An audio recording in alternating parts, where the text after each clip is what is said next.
कौन सा लक्षण है जो ऑटोक्रेसी का है और ममता सरकार के अभी तक के कार्यकाल में नुमाया नहीं हुआ है? क्या इसी तरीके के शासन को डेमोक्रेटिक गवर्नेंस कहा जाता है? सबसे पहले मैं शत्रुपा जी आपके साथ शुरू करना चाहता हूं। असल में मोदी डिक्टेटर हैं। ये बातें सुन सुन के हमारा कान पक गए दिनेश जी, कि मोदी जी ऑटोक्रेट है, मोदी जी फैसिस्ट है, मोदी जी हिटलर है और वगैरह वगैरह वगैरह। लेकिन आपने कितने सुंदर एकदम पहले से शुरुआत तक कंपैरिजन किया और जनता का सामने आपने एकदम पूरा खुलासा करके रख दिया कि अगर ममता बनर्जी ये सब कर रहे हैं तो ऑटोक्रेट कौन है। मैं आप बहुत कुछ बोले हैं, मैं सिर्फ जो आपने नहीं बोला है उसको ऐड करना चाहती हूँ, क्योंकि मुझे मालूम है समय मुझे कम मिलेगा। एक तो जो आपने दीदी वाली बात उठाई, इतने बातें, इतने भाषा, मैंने बांग्ला भाषा इतना मीठा होता है, आप सब मानते हैं। उस भाषा का इतना अपमान ममता बनर्जी ने किया है, और वो भी किसके लिए? माननीय प्रधानमंत्री के लिए। आपको व्यक्तिगत रूप से नरेंद्र मोदी पसंद आए या ना आए, लेकिन एक चीफ मिनिस्टर जब एक प्रधानमंत्री के बारे में बात कर रहा है तो कुछ तो भाषा का गरिमा होना चाहिए।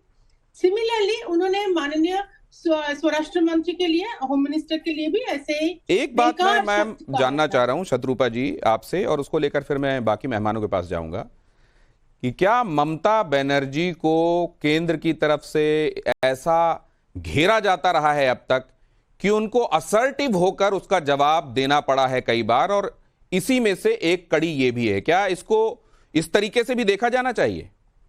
एकदम नहीं, एकदम नहीं। वैसे तो आप शायद आपका चैनल में ही माननीय प्रधानमंत्री ने एक इंटरव्यू में कहा था कि मुझे किसी के साथ, मैंने उनको किसी के साथ व्यक्तिगत प्रॉब्लम नहीं है, और इतना भी कहा था कि मैंने beyond official reasons Mamata Banerjee उनको आम भेजते, मालदा का आम भेजते। जहाँ ये सब बातें सुन के हमारा यहाँ पे सेटिंग का एक लॉजिक नहीं तो इसको लेकर अब आपने तो जो बात कही इसको लेकर मैं ये कहना चाहती हूँ दिनेश जी, कि ऐसा कभी नहीं हुआ है कि एकदम घेरा जा रहा है, कि ये बांग्ला में जैसा बोल रहा है कि वंचित कर रहा है, सेंट्रल फंड्स नहीं आता है, सेंट्रल फंड्स वेस्ट बंगाल मैं ये भी मान सकता हूँ, मैं ये भी मान सकता हूँ कि राज हासिल करने की नीति है, अगर राजनीति होती है तो कई बार पावर टसल्स हो सकते हैं, लेकिन डेमोक्रेसी, अगर डेमोक्रेटिक सेटअप में, एक सेकंड मैम, कुछ देर के लिए मान लीजिए इसको मानते हैं, तो डेमोक्रेटिक सेटअप में अगर आपसे सवाल पूछे जाएंगे या किसी और से सवाल पूछे जाएंगे, आपको अगर आपकी तरफ कुछ उंगलियां सवालों की उठेंगी तो क्या उन उंगलियों को तोड़ दिया जाएगा? जरा ये सुने, आपने कहा कि बहुत मीठी भाषा है और उसका दुरुपयोग हो रहा है, जरा ये सुने, उसके बाद फौरन लौटते हैं, इस सवाल को आगे बढ़ाएंगे।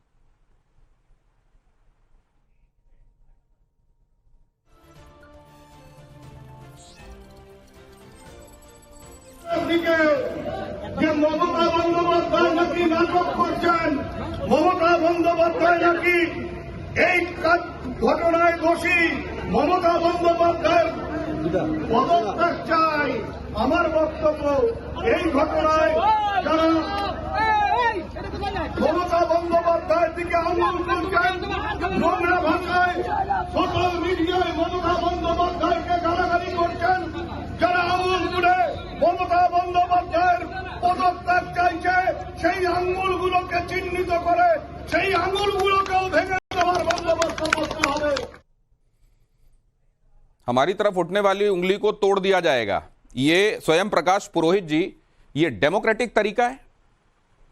नहीं, डेमोक्रेटिक तरीका नहीं है। मैं उनके इस बयान से उनसे सहमत नहीं हूं, मगर आप मुझे ये बताइए, सोशल मीडिया में ममता बनर्जी को मारने की धमकी दी जा रही है। सोशल मीडिया में, मेरी बात सुनिए, जब आपने सवाल पूछा मुझे बोलने दीजिए। आपकी मैं शुरू से, अभी 15 मिनट की डिबेट हो गई है, आपने बहुत बड़ी बात के साथ शुरुआत की है सर। आपने कहा है कि आप उनके बयान से सहमत नहीं, आप इस बयान का खंडन करते हैं?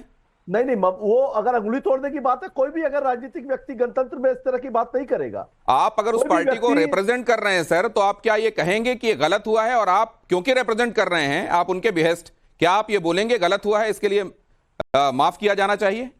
नहीं, माफी की सजा तो जिसने कहा है आप माफी उनसे बात करिए। मेरा व्यक्तिगत ये मानना है कि इस तरह की बयानबाजी लोकतंत्र में नहीं होनी चाहिए। ये घातक बयानबाजी है। आप किसी को मारने पीटने की बात नहीं। आप बीच में मत बोलिए ना, आप बीच में मत बोलिए। आप बोले ना शत्रुपा जी, मैडम डॉक्टर है आप, मेरे को बोलने दीजिए। सुनिए, आपने अभी आरोप लगाया कि ममता बनर्जी तानाशाह है। हाँ, ममता बनर्जी तानाशाह है, जिसके ऊपर में यही वामपंथियों ने एक एक शरीर की हड्डियां तोड़ दी थी। पूरे देश में एकमात्र महिला मुख्यमंत्री है। 34 साल के वामपंथी शासन को उखाड़ के फेंका, लड़ा, जनता के साथ जो पुलिस की मार खाई। आज कोलकाता पुलिस के ऊपर में जो लोग सवाल उठा रहे हैं, मैं पूछना चाहता हूं, परसों टाइम्स ऑफ इंडिया के अंदर में बहुत बड़ा एक आर्टिकल छपा था। टाइम्स ऑफ इंडिया में लिखा गया था कि जो क्या सच्चाई है, आप सच्चाई बोलिए, हम आपके साथ है। दोषियों जो आरोपी है उसको कड़े से कड़े सजा, फांसी, उसको इनकाउंटर जो करना है। आप मुझे बताइए, 3 दिन 4 दिन केस था कलकत्ता पुलिस के हाथ में और 5 दिन से सीबीआई के पास में है। क्या डॉक्टर लोग ये मांग नहीं कर रहे हैं कि सीबीआई को एवरीडे क्या डिस्कशन हुआ, क्या उनकी जांच कहां तक बढ़ी, वो बताएं। स्वयं प्रकाश पुरोहित जी, क्या ये केस इन पॉइंट सर, एक सेकंड सर, मैंने एक लंबा सिलसिला आपको बताया है कि गवर्नेंस का किस तरीके का उदाहरण ममता बनर्जी और टीएमसी, सर एक सेकंड, पेश करती रही हैं अभी तक। ये पूरी दुनिया के सामने है सर, और अभी इस समय पूरी दुनिया आपको देख भी रही है। क्या आप ये कहते हैं कि ये पूरे तरीके से डेमोक्रेटिक वे में चलाया जा रहा गवर्नेंस है और इसमें कहीं कोई ऑटोक्रेसी की झलक नहीं है? माई वे और हाईवे वाला कोई तरीका नहीं है इसमें? नहीं, कोई तरीका नहीं है। मैं दावे के साथ कह सकता हूं कि देखिए, जिस तरह से पश्चिम बंगाल की नेत्री 2021 का चुनाव हारने के बाद पहले पैसा रोका जाता है, पश्चिम बंगाल के साथ में यहां कुछ भी हो जाता है। देखिए, अगर आप बलात्कार के आरोपियों को बर्खास्त करना चाहते हैं, मणिपुर में जब नंगी औरतों को, बच्चियों को घुमाया गया, बीरेन सिंह नहीं आए, बीरेन सिंह का इस्तीफा नहीं मांगा, ब्रिज शरण सिंह के बेटे को यही तरीका होगा सर बात करने का। बलात्कार के आरोप कलकत्ता की बात होगी तो आप दूसरे राज्यों का रेफरेंस देने लगेंगे। कलकत्ता की बात पर आप दूसरी जगहों पर बात करने लगेंगे। दिनेश जी, आपकी एक सेकंड सर, ये नहीं, ये स्पष्ट हो रहा है कि आपने, मुझे तो ये भी हैरानी है कि आपने उसको कैसे कह दिया कि ये जो उंगली तोड़ने वाली बात है गलत है। मैं इसके लिए भी बड़ा शुक्रगुजार हूं कि आखिरकार आप ये मान रहे हैं। ये भी वैसे बड़ी उदारता है आपकी। ममता काले जी के पास जा रहा हूं। ममता काले जी, ये जो कहा जा रहा है कि ये असल में परसेप्शन का फर्क है और ममता बनर्जी तो केवल डेमोक्रेटिक तरीके से ही चलती हैं, आपका नजरिया क्या है इस पर? दिनेश जी, बहुत बहुत धन्यवाद। आज रक्षाबंधन है और इस त्योहार की सभी को शुभकामनाएं। लेकिन एक नारी होने के नाते जब मैं बंगाल की डॉक्टर बेटी को आज के दिन पर याद करती हूं तो मन छलनी हो जाता है। आज वो जिंदा होती, अपने भाइयों के साथ, जो भी उसके कजिन्स वगैरह थे, उनके साथ इस त्योहार को मनाती। लेकिन निर्ममता बनर्जी, उनकी सरकार और प्रशासन को वो ये गवारा नहीं था और 2 लाइन्स बोल रही